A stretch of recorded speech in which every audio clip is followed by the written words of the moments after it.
PF में ऊंचे return के लिए निवेश नियम बदला। अंशधारकों को ज़्यादा लाभ देने के लिए ईपीएफओ की कवायद।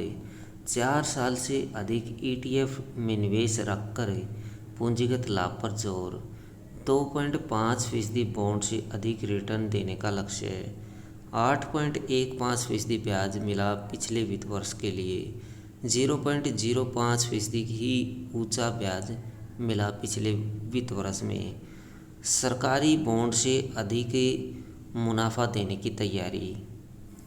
कर्मचारी भविष्य निधि ईपीएफओ ने अंशधारकों को ऊंचा रिटर्न देने और बाजार की अस्थिरता से अपनी आय को बचाने के लिए एक्सचेंज ट्रेडेड फंड ईटीएफ में निवेश की निकासी की नीति को संशोधित करने का फैसला किया है। मामले से जुड़े सूत्रों का कहना है कि ईपीएफओ के केंद्रीय न्यायिक बोर्ड की हालिया बैठक में इस मुद्दे पर चर्चा की गई और बाद में इसे मंजूरी दे दी गई। ईपीएफओ के इस तहत ईटीएफ की यूनिट की निकासी करने से पहले उनकी न्यूनतम होल्डिंग अवधि को 4 साल से अधिक बढ़ाने का प्रस्ताव दिया है। वर्तमान में ईटीएफ को 4 साल में भुनाया जाता है। अपने निवेश निर्देशों के तहत ईपीएफओ इक्विटी और संबंधित निवेशों में अपनी आय का 5 से 15% के बीच निवेश कर सकता है। इसने अगस्त 2015 में ईटीएफ के माध्यम से इक्विटी में अपनी नई आय का 5% निवेश के निर्णय के लिए बाद शेयरों में निवेश बढ़ाना शुरू किया। पूंजीगत लाभ विकल्प। विशेषज्ञों का कहना है कि संशोधन से रिटर्न की आंतरिक दर को आसान बनाने और ईटीएफ इकाइयों को भुनाने में पूंजीगत लाभ को अधिकतम करने में मदद मिलेगी। ईपीएफओ समय समय पर ईटीएफ इकाइयों को भुनाता है।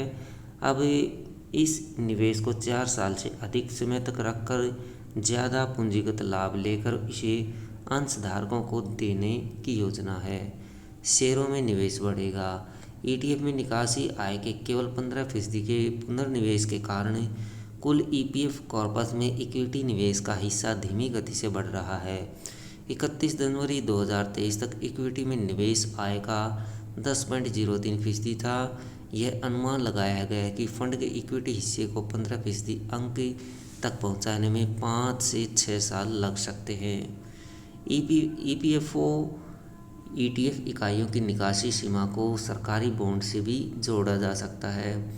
योजना के तहत जिन इकाइयों को भुनाया जाना प्रस्तावित है उनकी होल्डिंग पीरियड रिटर्न्स 10 साल के बेंचमार्क सरकारी बॉन्ड से कम 2.5% अधिक होनी चाहिए।